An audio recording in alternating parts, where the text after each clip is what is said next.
Jaikan kane lesim bakatu Adure kadima antu tenakatu Kane kadima antu tenakatu Mena disamano kaderara Jajjabe oromo tenako erara Jajjabe oromo tenako erara Afani shebektu dina kodu pisa Akepisa hatte gira resho pisa Pisa hatte gira resho pisa Dota oromo ta akkata deebiru Hanormina nyaare kan gammadu firru Hanormina nyaare kan gammadu firru Ani sanyii goota didiga jala abbaa gadaa Kakamnaan deekadu akki bidda dukkana Qabsoon kiyyeen laafu diina koon sodaadhu Sanyii Adamsa Dooroo mana agarsiisu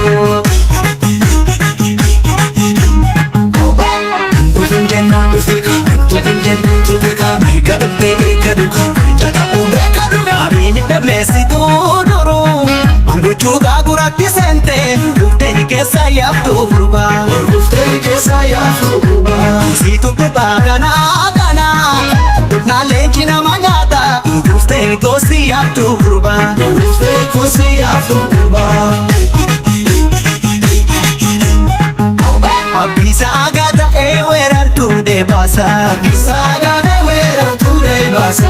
Akkeena mookil oodiina gola baasa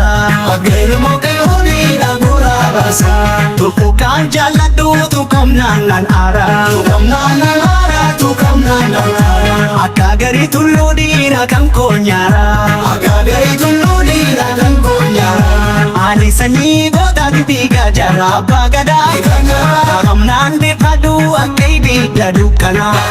Qabsoon kiyyeen laafu diina koon sodaadhu Sanyii Adamsa Dooroo mana agarsiisu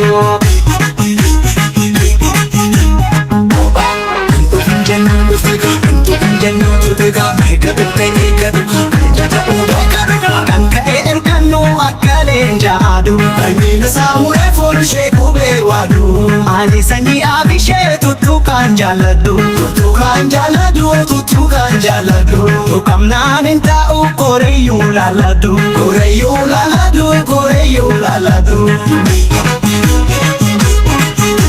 Anna baasuun beekaa kallattiidhaaf karaa Kallattiidhaaf karaa suriidhaaf karaa Sanyii Adamsa Dooroo koonaaf karaa Koonaaf karaa koonaaf karaa Anna baasuun beekaa kallattiidhaaf karaa Kallattiidhaaf karaa suriidhaaf karaa Sanyii Adamsa Dooroo koonaaf karaa